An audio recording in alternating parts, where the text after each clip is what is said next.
AI models build ചെയ്യുന്ന പ്രോസസ്സിലെ ഒരു important പാർട്ടാണ് ടെക്സ്റ്റ് എംബെഡിങ്സ്. എന്നാൽ ആക്ച്വലി എന്താണ് ഈ എംബെഡിങ്സ്? ഈ വീഡിയോയിൽ സിമ്പിൾ എക്സാമ്പിൾസിലൂടെ എന്താണ് ടെക്സ്റ്റ് എംബെഡിങ്സ് എന്ന് നമുക്ക് കൃത്യമായി നോക്കാം.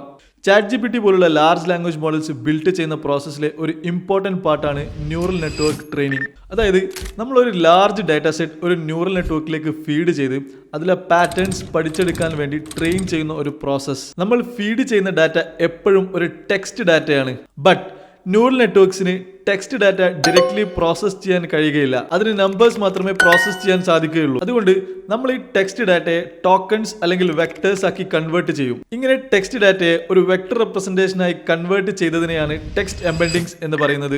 ഈ വീഡിയോ നിങ്ങൾക്ക് ഹെൽപ്ഫുൾ ആണെങ്കിൽ ഇതുപോലുള്ള വീഡിയോസ് മിസ്സായി പോകാതിരിക്കാൻ ചാനൽ സബ്സ്ക്രൈബ് ചെയ്യുക. നിങ്ങൾ AI കുറിച്ചും AI റിലേറ്റഡ് ടോപ്പിക്സിനെ കുറിച്ചും പഠിക്കാൻ താല്പര്യമുള്ള ആളാണെങ്കിൽ ഞങ്ങളുടെ വാട്സ്ആപ്പ് ഗ്രൂപ്പിൽ ജോയിൻ ചെയ്യുക. വീഡിയോസിൽ വരുന്ന റിസോഴ്സസ് നിങ്ങൾക്ക് ഫ്രീ ആയി അവിടെ ആക്സസ് ചെയ്യാൻ സാധിക്കും. ടെക്സ്റ്റ് ഡാറ്റയെ വെക്ടർ ഫോർമാറ്റിൽ റെപ്രസെന്റ് ചെയ്യാൻ വേറെയും മെത്തേഡ്സ് ഉണ്ട്. ഉദാഹരണത്തിന് വൺ ഹോട്ട് എൻകോഡിംഗ് അല്ലെങ്കിൽ കൗണ്ട് ബേസ്ഡ് അപ്രോച്ച് എന്നിങ്ങനെ. ഇതിലെ വൺ ഹോട്ട് എൻകോഡിംഗ് എന്ന മെത്തേഡ് എന്താണെന്ന് നോക്കിയ ശേഷം നമുക്ക് എംബെഡിങ്സിലേക്ക് പോകാം. വൺ ഹോട്ട് എൻകോഡിംഗ് മെത്തേഡിൽ നമുക്ക് കൺവേർട്ട് ചെയ്യാനുള്ള ടെക്സ്റ്റിലെ യുണീക്ക് വേർഡ്സിനെ ഒരു വൊക്കാബുലറി ആയി കണക്കാക്കും. ഇനി ഈ വൊക്കാബുലറിയുടെ അതേ ലെങ്തിലുള്ള ഒരു വെക്ടർ ക്രിയേറ്റ് ചെയ്യും. ഇനി നമുക്ക് റെപ്രസെന്റ് ചെയ്യേണ്ട വേർഡിന്റെ ആ ഒരു പൊസിഷനിലുള്ള വെക്ടർ വാല്യൂ 1 ആക്കി സെറ്റ് ചെയ്യുകയും മറ്റ് വാല്യൂസ് 0 ആക്കുകയും ചെയ്യും. ഇനി മറ്റൊരു വേർഡ് റെപ്രസെന്റ് ചെയ്യാൻ ഇതുപോലെ ഒരു വെക്ടർ ക്രിയേറ്റ് ചെയ്ത് ആ ഒരു പൊസിഷനിലുള്ള വാല്യൂ 1 ആക്കി മറ്റ് വാല്യൂസ് 0 ആക്കും. ബട്ട് ഇവിടെ ഒരു പ്രോബ്ലം ഉണ്ട്. ഒരുപാട് സീറോസ് ഉള്ള അല്ലെങ്കിൽ സ്പാർസ് ആയിട്ടുള്ള ഒരു വെക്ടറാണ് ക്രിയേറ്റ് ചെയ്യപ്പെടുന്നത്.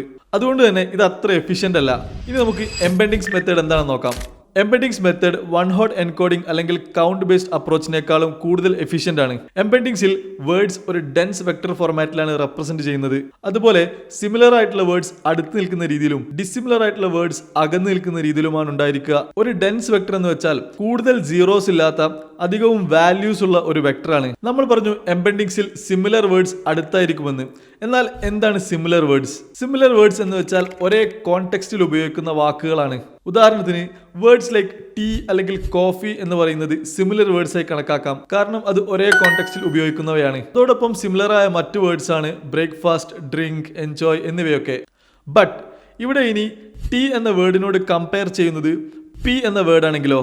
ഇവിടെ ടി, പി എന്ന വേർഡ്സ് നോക്കുകയാണെങ്കിൽ അതിലെ സ്പെല്ലിങ്സ് സിമിലർ ആണെങ്കിലും അത് കോണ്ടെക്സ്റ്റുവലി ഡിഫറെന്റ് ആണ്. അതുകൊണ്ട് ഡിസിമിലർ വേർഡ്സ് ആയിട്ടാണ് കണക്കാക്കുക. ഇനി നമ്മൾ ഈ വേർഡ്സിനെ എംബെഡിങ്സ് ആക്കി കൺവേർട്ട് ചെയ്താൽ നമ്മൾ എക്സ്പെക്ട് ചെയ്യേണ്ടത് vectors of tea and coffee എന്ന് പറയുന്നത് വളരെ ക്ലോസർ ആയിരിക്കും compared to vectors of T and P. ഇത് നമുക്ക് വെക്ടേഴ്സ് തമ്മിലുള്ള ഡിസ്റ്റൻസ് കാൽക്കുലേറ്റ് ചെയ്ത് മനസ്സിലാക്കാൻ സാധിക്കും. ഇനി എന്താണ് ഒരു എംബെഡിംഗ് സ്പേസ് എന്ന് നോക്കാം. എംബെഡിംഗ് സ്പേസ് എന്ന് വെച്ചാൽ നമ്മൾ ക്രിയേറ്റ് ചെയ്ത എംബെഡിംഗ്സ് ഡാറ്റ റിസൈഡ് ചെയ്യുന്ന സ്പേസ് ആണ്. നമുക്കൊരു എക്സാമ്പിൾ നോക്കാം. ലെറ്റ്സ് സേ നമുക്ക് 10 വേർഡ്സ് അല്ലെങ്കിൽ ഡാറ്റ പോയിന്റ്സ് ഉണ്ടെന്ന് കരുതുക. ഈ വേർഡ്സിന് കറസ്പോണ്ടിങ് ആയിട്ടുള്ള വൺ ഡയമെൻഷണൽ എംബെഡിംഗ് വാല്യൂസ് ഈ നമ്പേഴ്സ് ആണെന്നും കരുതുക.